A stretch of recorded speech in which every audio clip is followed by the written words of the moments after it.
Gilles Devers, thanks for joining us. You're the spokesman for a group of lawyers who in 2009 filed a complaint of war crimes with the International Court against Israeli officers. Since then, what progress has there been? The facts are established in the Goldstone report. Everybody knows that war crimes and crimes against humanity have been committed. When Palestine has the legal competence but has not exercised it because of the occupation, it can transfer this to the International Criminal Court.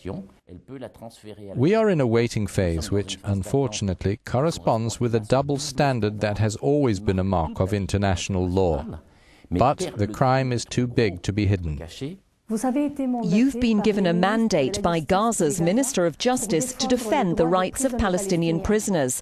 Are you looking at filing a new complaint with the International Court? For the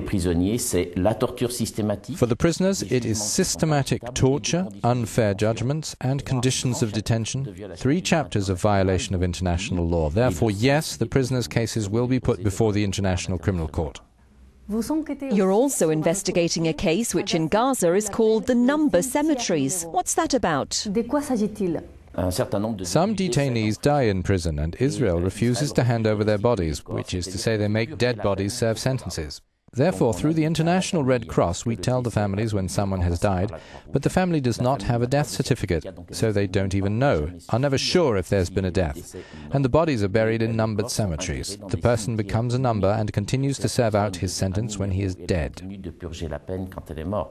How many are we talking about? When we last visited Gaza, we worked with the authorities and found 350 families were concerned.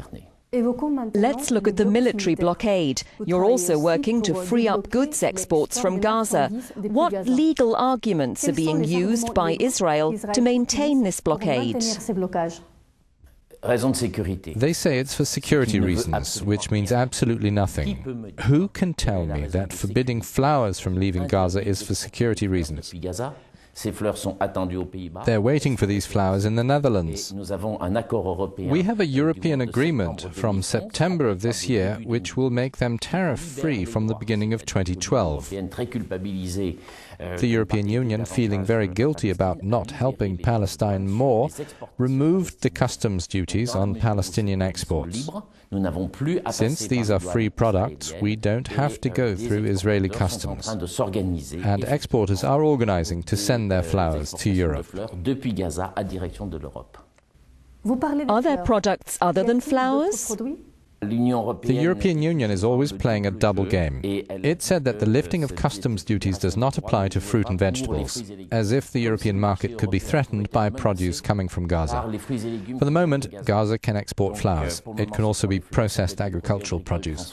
This blockade is illegal. It has been recognized as such by the United Nations, and there is unfortunately a consensus among Western powers to pretend it's not there. It's a scandal, and we're working to weaken this blockade by legal means.